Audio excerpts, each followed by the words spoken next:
السلام علیکم ورحمۃ اللہ وبرکاتہ۔ امید کرتا ہوں کہ آپ سب خیر و عافیت سے ہوں گے۔ تو آج کا جو ہمارا سبق ہے وہ ہے سبق نمبر 5 یعنی آخری سبق اور تختی نمبر 14 تشدید مع سکون۔ جو ہمارا سبق کا سلسلہ جاری ہے وہ ایسے کلمات تھے کہ جس میں تشدید کے بعد سکون ہو۔ تو یہاں پر آج جو ہمارا سبق ہے وہ آخری ہے اور میں نے ایک آیات لکھی ہوئی ہے، تو یہاں پر میں آپ کو اس کے مطابق بتاؤں گا کہ حرکات کسے کہتے ہیں، تشدید کسے کہتے ہیں، جزم کسے کہتے ہیں، حروف مدہ کتنے ہیں، موٹے حروف کتنے ہیں اور وقف کے کیا قاعدے ہیں۔ یعنی پیچھے جو ہم تختیاں پڑھ چکے ہیں ان سب کی وضاحت میں ابھی اسی ایک آیات کے اندر کر دوں گا تاکہ آپ کو ایک مزید پختگی ملے اور آپ کو ایک بہت زیادہ فائدہ ہو جائے۔ تو یہاں پر پہلے میں آپ کو یہ بتاؤں گا کہ اس آیات کے ہجے کس طرح ہوں گے اور ہم اس کو کس طرح پڑھیں گے، اور اسی طرح یہ بھی میں آپ کو اس کی تفصیل بتا دوں گا کہ حرکات کسے کہتے ہیں، تشدید، جزم، حروف مدہ اور موٹے حروف۔ ٹھیک ہے، تو چلیے سبق کو شروع کرتے ہیں۔ تو سب سے پہلے کیا ہے، من شر الوسواس الخناس۔ تو میں ابھی اس کی ہجے کر کے بتاتا ہوں، ٹھیک ہے۔ جیسے میم نون زیر من، شین را زبر شر را، لام زیر ال، من شر ال، واو سین زبر وس، واو الف زبر و، من شر الوسوا، سین لام زیر سل، من شر الوسواس خانون زبر خنون، الف زبر نا، من شر الوسواس الخناس، سین زیر سی، من شر الوسواس الخناس۔ اب یہاں پر دیکھیں، میں اب آپ کو اس آیات کے اندر بتاتا ہوں کہ اس کے اندر کون کون سی چیزیں پائی گئی ہیں۔ تو سب سے پہلے دیکھیں، یہاں پر میم کے نیچے زیر ہے اور زیر حرکات میں سے ہے۔ یعنی حرکات کتنی ہیں؟ حرکات 3 ہیں۔ زبر زیر پیش، زبر زیر پیش کو حرکات کہتے ہیں اور جس حرف کے اوپر یہ ہوتی ہیں اس کو متحرک کہتے ہیں، ٹھیک ہے۔ اور اسی طرح اس کو پڑھتے وقت ہم کیا کرتے ہیں، 3 باتوں کا خیال کرتے ہیں۔ ایک، جلدی پڑھتے ہیں، اس کو کھینچتے بالکل نہیں ہے اور جھٹکا بھی نہیں دینا۔ یعنی میم زیر می، میم زیر می، یہ جھٹکا ہے، میم زیر می، تو یہ 2 غلط ہیں اور ایک صحیح ہے جس کے اندر یہ ہے کہ نہ ہم نے جھٹکا دینا ہے اور نہ اس کو زیادہ کھینچنا ہے، ٹھیک ہے۔ اسی طرح اگر الف کے اوپر زبر زیر پیش ہوتی ہے تو وہ کیا ہوتا ہے، وہ حمزہ ہوتا ہے، اس کو الف نہیں کہتے، ٹھیک ہے۔ اسی طرح ہم نے کیا کرنا ہے، اس کو زیر کو اور پیش کو مجہول پڑھنے سے بچنا ہے۔ مجہول کس طرح ہوتا ہے، معروف کس طرح ہوتا ہے، مجہول غلط ہوتا ہے اور معروف صحیح ہوتا ہے۔ من یہ مجہول ہے، من یہ کیا ہے، یہ معروف ہے، ٹھیک ہے۔ تو آپ کو حرکات کی سمجھ آ گئی ہوگی۔ اس کے بعد من، یہاں پر میں غنہ بھی کر رہا ہوں یعنی اخفا کر رہا ہوں۔ تو اخفا جب نون ساکن ہوتی ہے، آگے اخفا کے 15 حروف میں سے کوئی اگر حرف آ جائے تو وہاں پر اخفا ہوتا ہے۔ اور اسی طرح کیا ہے، من، تو اس کے اوپر جزم ہے، تو یہاں پر ہم جزم کی بات کریں گے، ٹھیک ہے۔ یہاں پر دیکھیں جزم، اب جس حرف کے اوپر جزم ہوتی ہے اس کو ساکن کہتے ہیں، ٹھیک ہے۔ تو یہ جو جزم ہے یہ پیچھے والے حرف کے ساتھ مل کر پڑھی جاتی ہے۔ اگر آپ پیچھے کوئی حرکت والا حرف اس کو نہیں لگائیں گے یا اس کے پیچھے کوئی حرکت والا حرف نہیں ہوگا تو یہ حرف بالکل نہیں پڑھا جائے گا، کیونکہ اس کے اوپر جزم ہے اور جزم کا مطلب ہوتا ہے سکون، ٹھیک ہے۔ اب یہاں پر دیکھیں من، آگے شین کے اوپر زبر ہے تو جو میں نے آپ کو حرکات کے اندر بتا دی ہے۔ اس کے بعد آ رہی ہے تشدید، جو را کے اندر تشدید ہے۔ اب جو تشدید ہوتی ہے، 3 دندان جو بنے ہوتے ہیں اس کو ہم کیا کہتے ہیں، تشدید کہتے ہیں۔ اور اس کے جو پڑھنے کا طریقہ ہے وہ یہ ہے کہ یہ پہلے پیچھے والے حرف کے ساتھ مل کر پڑھی جاتی ہے اور دوسری مرتبہ اپنی حرکت کے موافق پڑھی جاتی ہے۔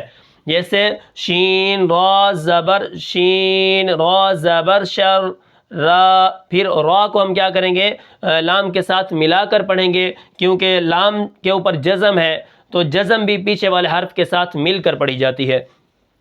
اب یہاں پر ایک سوال اٹھتا ہے کہ تشدید بھی پیچھے والے حرف کے ساتھ مل کر پڑھی جاتی ہے، جزم بھی پیچھے والے حرف کے ساتھ مل کر پڑھی جاتی ہے، تو اس کے اندر کیا ایسی چیز ہے جو ان دونوں کو الگ کرتی ہے، یا کیا یہ دونوں ایک چیز ہیں یا الگ الگ ہیں؟ تو یہاں پر میں اس کا آپ کو جواب دے دوں، یہ جو جزم ہے یہ صرف ایک بار پڑھی جاتی ہے، میم نون زیر مین، بس ایک بار، ٹھیک ہے۔ اب یہاں پر دیکھیں را لام زیر رل ایک بار پڑھا گیا، لیکن یہ جو را ہے جو تشدید ہوتی ہے یہ 2 بار پڑھی جاتی ہے، ایک بار پیچھے والے حرف کے ساتھ مل کر شین را زبر شر، ٹھیک ہے۔ اب را پھر آگے والے حرف کے ساتھ اپنی حرکت کے موافق مل کر پڑھی جائے گی، جیسے را لام زیر رل من شر رل، تو یہاں پر دیکھیں تشدید 2 بار پڑھی گئی اور جزم ایک بار، ٹھیک ہے۔ من شر رل، آگے واو سین زبر وس، اب یہاں پر جو واو ہے اس کے اوپر زبر ہے، یہ واو متحرک ہے، ٹھیک ہے۔ من شر الوس، سین کے اندر ہم سیٹی ادا کریں گے، اس کے اندر سیٹی ہے اور سیٹی والے جو حروف ہیں وہ 3 ہیں، سین زا اور صاد۔ سب سے زیادہ جو سیٹی ہے وہ سین کے اندر ہے، اس کے بعد جو کم سیٹی ہے وہ زا کے اندر ہے، اور اس سے جو زیادہ کم ہے سب سے زیادہ کم صاد کے اندر پائی جاتی ہے، ٹھیک ہے۔ من شر الوس، اب یہاں پر دیکھیں وس واو الف زبر وا، تو اب یہ جو بیچ میں واو ہے الف کھڑا ہے، ہم اس کو کیا کریں گے، کھینچ کر پڑھیں گے، من شر الوس وا، تو یہ جو بیچ میں واو کھڑا ہے اس واو کے اوپر زبر ہے اور آگے الف ہے، الف آگے الف ہو پیچھے زبر ہو، الف کے پیچھے والے حرف پر اگر زبر آ جائے تو وہ الف مدہ ہوتا ہے، اس کو ہم ایک الف کے برابر کھینچ کر پڑھتے ہیں۔ تو یہاں پر دیکھیں میں نے مدہ حروف لکھے ہوئے ہیں، تو مدہ حروف کتنے ہیں؟ حروف مدہ 3 ہیں، الف مدہ، واو مدہ، یا مدہ، ٹھیک ہے۔ تو یہاں پر الف مدہ آ گیا، الف ساکن ہو پیچھے زبر ہو وہ الف مدہ ہوتا ہے، واو ساکن ہو پیچھے پیش ہو وہ واو مدہ ہوتی ہے، اور اسی طرح یا ساکن ہو پیچھے زیر ہو وہ یا مدہ ہوتی ہے۔ اب اس کے بعد دیکھیں سین کو میں نے لام کے ساتھ ملا کر پڑھا، لام کے اوپر جزم ہے، جزم پیچھے والے حرف کے ساتھ مل کر پڑھی جاتی ہے، من شر الوسواس، آگے خواہ کے اوپر زبر ہے، خواہ کو میں نون کے ساتھ ملا کر پڑھوں گا، خن، نون مشدد ہے تو یہاں پر ہم غنہ کریں گے، غنہ کہتے ہیں ناک میں آواز لے جانے کو، اور ایک الف کے برابر ہم نے ناک کے اندر آواز لے جانی ہے، جیسے من شر الوسواس الخناس۔ اب یہاں پر دیکھیں خواہ جو ہے یہ موٹے حرفوں میں سے ہے، ٹھیک ہے، خصا ضغط قیض۔ اب 7 حروف ایسے ہیں جو موٹے ہیں، کون کون سے؟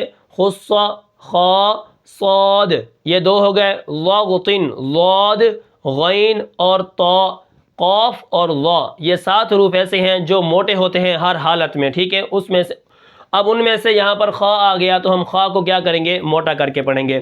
اس کے بعد آگے سین ہے، تو سین کے اندر ہم نے کیا کرنا ہے، سیٹی ادا کرنی ہے، اور آخر میں جو وقف کے قاعدے میں نے یہاں پہ لکھے ہوئے ہیں وہ یہ ہے کہ من شر الوسواس الخناس، یہاں پر میں جو وقف کر رہا ہوں اس کو وقف بالاسکان کہتے ہیں، اور وقف بالاسکان 5 موقعوں کے اندر ہوتا ہے۔ نمبر 1، ایک زبر ہو، ایک زیر ہو، ایک پیش ہو، 2 زیر ہوں، 2 پیش ہوں۔ اگر یہ کسی آخری حرف کے اوپر آ جائے اور ہم نے وہاں پر کیا کرنا ہو، رکنا ہو، وقف کرنا ہو، سانس توڑنا ہو، آواز کو روکنا ہو، تو وہاں پر ہم کیا کریں گے، ایک طریقہ اختیار کریں گے جس کو وقف بالاسکان کہتے ہیں۔ ان 5 موقعوں کے اندر یعنی آخری حرف کو ساکن کر دیں گے۔ اگر میں آپ کو مثال دوں، جیسے الحمدللہ رب العالمین سے الحمدللہ رب العالمین، الرحمن الرحیم سے الرحمن الرحیم، نستعین سے نستعین، علیم سے علیم۔ تو یہ میں نے آپ کو مثالیں دی ہیں جو وقف بالاسکان کی ہیں، ٹھیک ہے۔ تو یہ تھا آج کا ہمارا سبق، جو سبق نمبر 5 ہے اور آخری سبق ہے تختی نمبر 14 کا۔ آج جو ہمارا سبق ہے وہ تختی نمبر 14 کا آخری سبق ہے، جو میں نے آپ کو یہاں پر بتایا ہے کہ حرکات کسے کہتے ہیں، تشدید کسے کہتے ہیں، جزم کو کیسے پڑھا جاتا ہے، حروف مدہ کتنے ہیں وہ کیسے پڑھے جاتے ہیں، اور موٹے حروف کتنے ہیں اور ان کو کیسے پڑھا جاتا ہے، اور اسی طرح وقف کے قاعدے میں نے آپ کو بتائے ہیں، جو آخر میں نے وقف کیا ہے اس کا میں نے آپ کو بتایا ہے، ٹھیک ہے۔ تو میں امید کرتا ہوں کہ آپ کو یہ سبق سمجھ آیا ہوگا، تو پھر ملتے ہیں انشاءاللہ اگلے سبق میں، اور جو ہمارا اگلا سبق ہونے والا ہے وہ جو سبق ہے وہ ہے تختی نمبر 15، تشدید کے بعد اگر تشدید ہو، کسی حرف کے اوپر تشدید کے بعد اگر تشدید ہو، یہ کام تھوڑا مشکل ہے، لیکن انشاءاللہ ہم اس کو آسان کر کے آپ کو بتائیں گے اور آپ کو سکھائیں گے۔ تو امید کرتا ہوں کہ آپ کو یہ سبق سمجھ آیا ہوگا۔ تو پھر ملتے ہیں انشاءاللہ اگلے سبق میں، تب تک کے لیے مجھے اجازت دیجیے۔ اللہ حافظ۔